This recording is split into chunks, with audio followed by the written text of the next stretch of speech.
పురాణాలు 18. మత్స్య పురాణం, కూర్మ పురాణం, వామన పురాణం, వరాహ పురాణం, గరుడ పురాణం, వాయు పురాణం, నారద పురాణం, స్కంద పురాణం, విష్ణు పురాణం, భాగవత పురాణం, అగ్ని పురాణం, బ్రహ్మ పురాణం, పద్మ పురాణం, మార్కండేయ పురాణం, బ్రహ్మవైవర్త పురాణం, లింగ పురాణం, బ్రహ్మాండ పురాణం, భవిష్య పురాణం. ఈ పురాణాలన్నీ శ్లోకాల రూపంలో ఉంటాయి. అన్నింటిలోకి మార్కండేయ పురాణం చిన్నది కాగా పద్మపురాణం పెద్దది.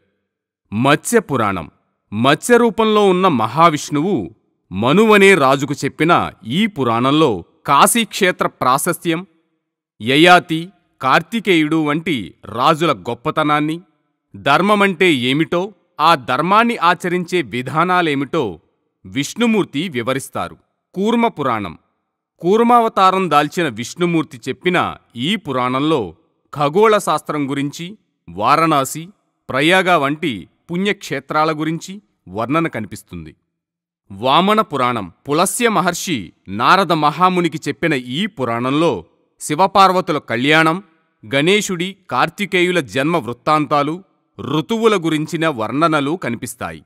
వరాహ పురాణం వరాహ అవతారం దాల్చిన విష్ణువు భూదేవికి తన జన్మ వృత్తాంతం, ఉపాసనా విధానం, ధర్మశాస్త్రాలు, వ్రతకల్పాలు, భూమిపై ఉన్న వివిధ రకాల పుణ్యక్షేత్రాల గురించిన వర్ణనలు ఈ పురాణంలో కనిపిస్తాయి.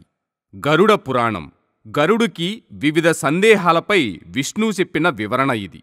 ఇందులో గరుడు యొక్క జన్మ వృత్తాంతంతో పాటు జనన మరణాలంటే ఏమిటి, మరణాంతరం జీవుడు ఎక్కడికి వెళతాడు, ఏ పాపానికి ఏ శిక్ష పడుతుంది వంటి విషయాలు తెలుపడం జరిగింది.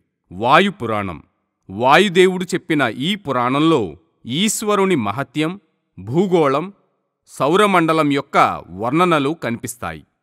అగ్ని పురాణం అగ్నిదేవుడు వశిష్ఠునికి చెప్పిన ఈ పురాణంలో వ్యాకరణం, ఛందస్సు, వైద్యశాస్త్ర రహస్యాలు, జ్యోతిష్య శాస్త్రం, భూగోళ, ఖగోళ రహస్యాలను ఈ పురాణంలో తెలుసుకొనవచ్చు.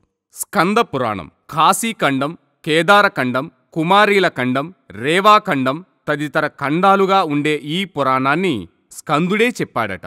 ఇంకా రామేశ్వర క్షేత్ర మహిమ, పూరీ జగన్నాథ ఆలయంతో సహా అనేక పుణ్యక్షేత్రాల గురించిన వర్ణనలు ఉంటాయి. ఇంకా కుమారస్వామి జననం, మహిమలు, శివలీలలు ఉంటాయి.